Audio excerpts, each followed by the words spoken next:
Unang-una, sinabi ko na noon, nag-appoint siya, nagpumili siya ng speaker na involved sa bribery nakalagay sa isang kaso doon sa Amerika. Klarong-klaro na doon nakita na involved siya sa racketeering and sa bribery. So, ikaw ba, Presidente ka ba, ilalagay mo ba yung ganyang klaseng speaker? Siyempre, hindi na, di ba? So, anong nangyari sa budget natin? Na-racketeering din yung budget natin. Yes, ma'am. Opo. It was actually for last Friday. Ready na kami last Friday para pumunta dito. But the budget sponsor decided to defer it until Tuesday morning. So ngayon yun. Ang present ng budget ng Office of the Vice President at pag-defend ng approved sa DBM under the National Expenditure Program. Just like last time, ma'am, kayo lang din ang mag-isang humarap kayo sa budget hearing po ng OVP. Oh yes, oo. Nag-usap kami ng mga kasamahan ko sa Office of the Vice President and syempre lahat ay apprehensive pa sa nangyari noon sa mga personnel. Nangyari noong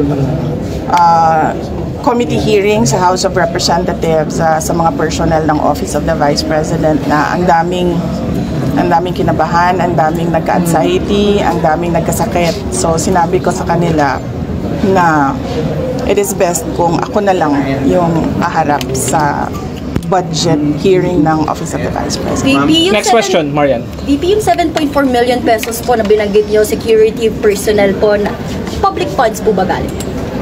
Yes. Oo. Napakaklaro nun, no, na wala akong ginamit para sa akin, para sa Vice President, na pera ng gobyerno para sa mga biyahe ko overseas. Ang merong charge sa Office of the Vice President ay yung security at decision yon ng Armed Forces of the Philippines kung magpapadala, ilan at kung sino. At yung pangalawa ay yung sa Office of the President, Office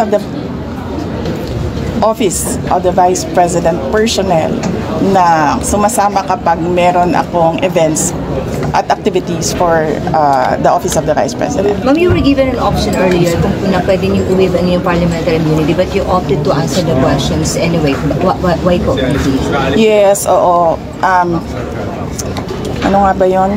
Meron silang tradisyon. According to the House of Representatives, meron silang tradisyon na hindi na nag-hearing ang budget ng Office of the President at Office of the Vice President.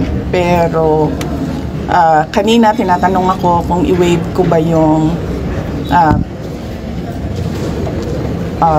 tradisyon na yon nila, no? The privilege, yes. And sinabi ko na i-waive ko yung privilege na wala nang tanong sa budget ng Office of the Vice President. Ma'am? Last two questions, Red. Ma'am, were you expecting yung mga confidential fund questions and yung mga questions about your travel doon sa mga lawmakers na galing sa Makabayan Block? Were you expecting it already? Yes, oo. Madami kaming mga in-expect na mga tanong pero dalawa lang yung nilabas nila, no? Yung tanong sa confidential funds na sinabi ng defense lawyers na huwag sagutin kasi meron silang defense strategy na hindi dapat malaman.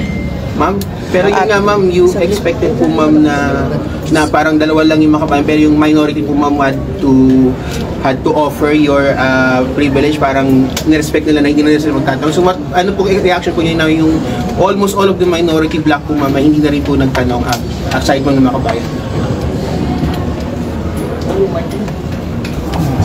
Hindi ko naintindihan yung tanong, sorry. Aside po ma'am, kasi na parang minade na rin po ng minority, hindi na po nagtanong yung almost lahat ng minority, members ng minority sa inyo. Of course, majority expected na hindi na magtatanong. Yung minority din po, hindi po nagtanong sa inyo ma'am. So ano po yung reaction po ninyo na parang dalawa lang sa minority, yung Makabayan Block lang nagtanong and hindi lahat yung ng minority members ma'am?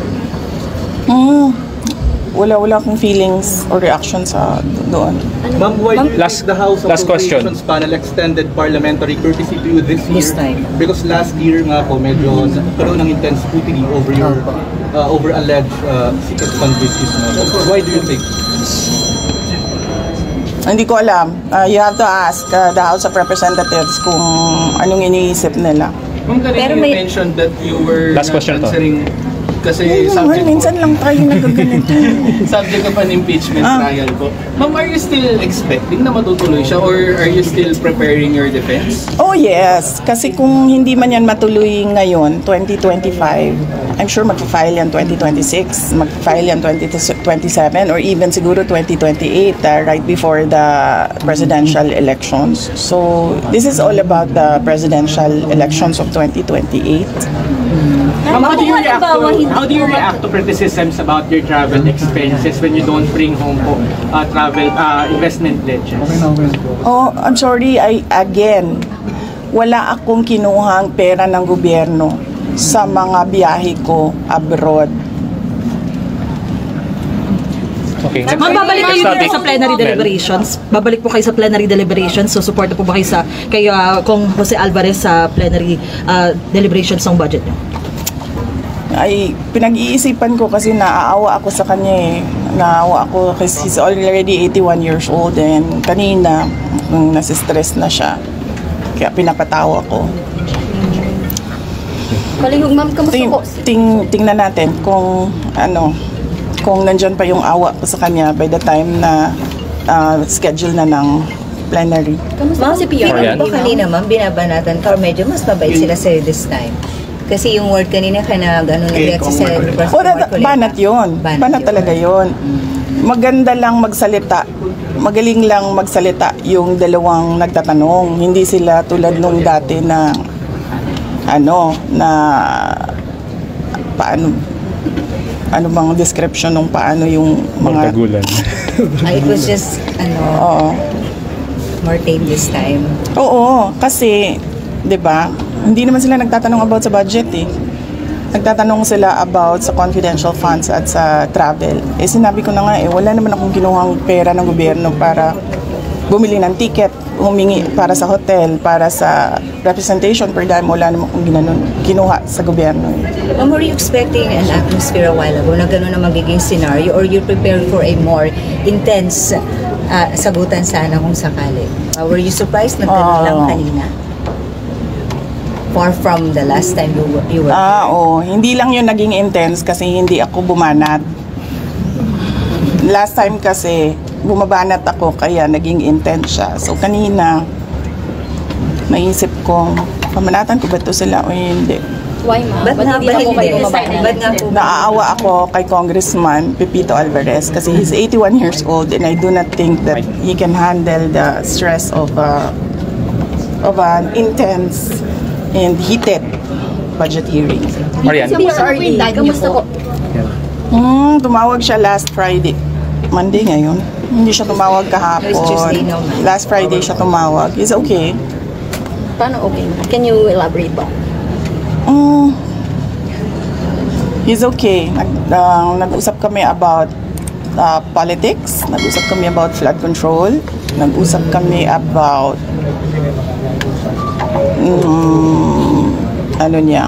love life niya.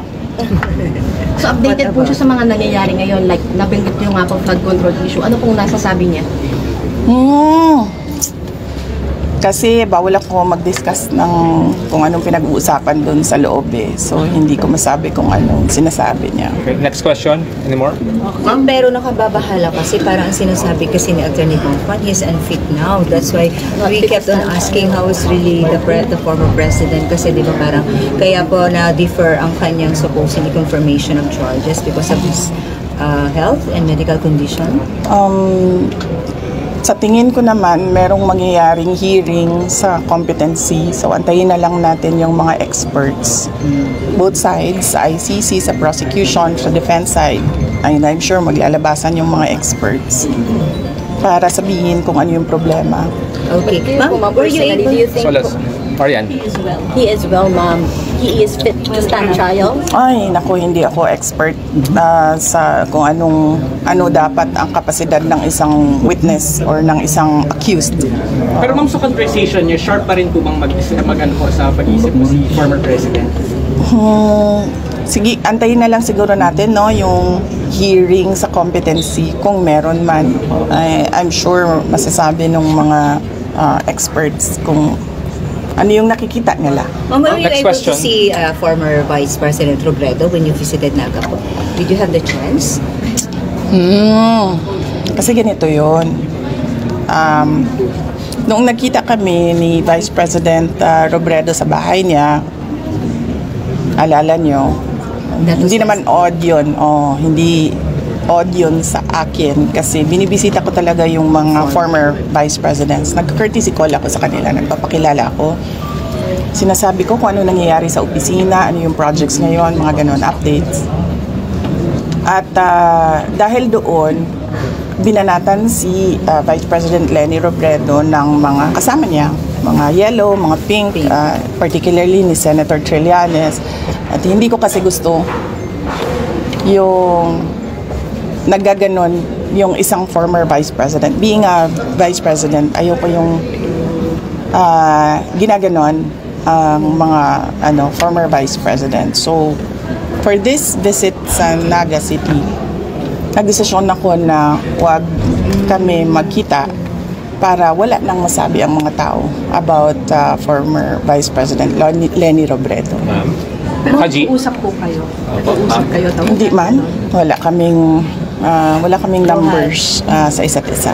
Haji. Apo. Ma'am, Madam Vice President, magandang tanghali po. Baka lang po aware po kayo sa recent moves po ni Cavite Representative Kiko Barzaga sa House. Parang china-challenge niya po kasi yung leadership ni House Speaker Martin Romualdez lang. Dapat lang. Dapat lang talaga. Dahil nakita nyo naman yung budget 2023, 24, 25. Malamang agawan na naman yan ng budget sa 2026.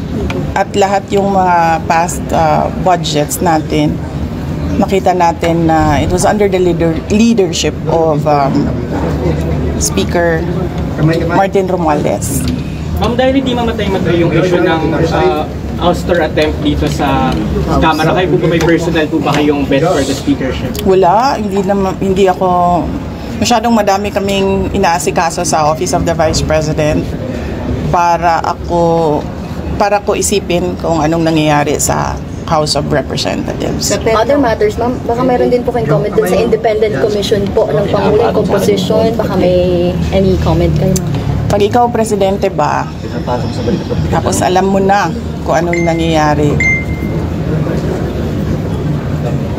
Tapos nakikita mo na based on the budget kung paano binaboy yung pera ng bayan. Mag-aantay ka pa ba ng komisyon o ng Truth Commission o ng kung anong komisyon yan? Actionan mo kasi kaagad dapat yan eh. Unang-una, sinabi ko na noon, nag-appoint siya, nagpumili siya ng speaker na involved sa bribery nakalagay sa isang kaso doon sa Amerika. Klarong-klaro na doon nakita na involved siya sa racketeering and sa bribery. So, ikaw ba, presidente ka ba, ilalagay mo ba yung ganyang klaseng speaker? Siyempre, hindi na, di ba? So, anong nangyari sa budget natin? Na-racketeering din yung budget natin. Tapos, siyempre, sumabog na. Hindi ako makapagsalita sa Department of Public Works and Highways, pero makapagsalita ako sa DepEd kung anong nangyari. At sinabi ko na sa inyo. Sinabihan na siya, alam niya. In a cabinet meeting, sinabi sa kanya kung anong nangyari sa Department of Education budget. And then, ang ginawa niya is nag-change topic siya. So, anong pa bang komisyon, anong truth commission, anong investigative body pa ang kailangan mo? Nandyan na yung budget, nakikita natin kung paano siya kinuha. Diba dapat nun, diretso mo na gawin, tanggalin mo na yung speaker mo, ayusin mo na yung sabihan mo na yung mga kaalyado mo sa House of Representatives, ayusin ninyo yung budget. Tapos panagutin mo na yung mag-lifestyle check ka na dyan sa mga congressman at sa mga staff nila. Dami dyan, may bahay sa abroad. Diba? Masyado siyang hindi niya alam kung anong gagawin at masyado siyang mabagal gumalaw. Nagmamadali ang Pilipinas eh. Pero alam niya lahat to, ma'am.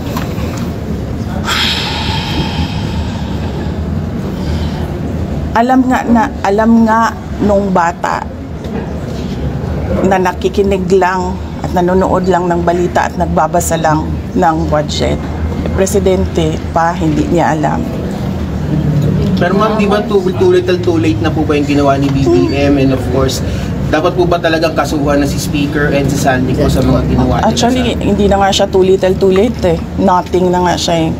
Nothingness na ang ginagawa ngayon. Ma'am, kaso, the Speaker was your campaign manager in 22. Were you not aware of these issues before? Hindi naman siya naging speaker noon eh. Ay, hindi, ma'am. I mean yung bribery po, kasi na-mention niyo yung bribery, alleged bribery. Were you not aware during the 22 campaign?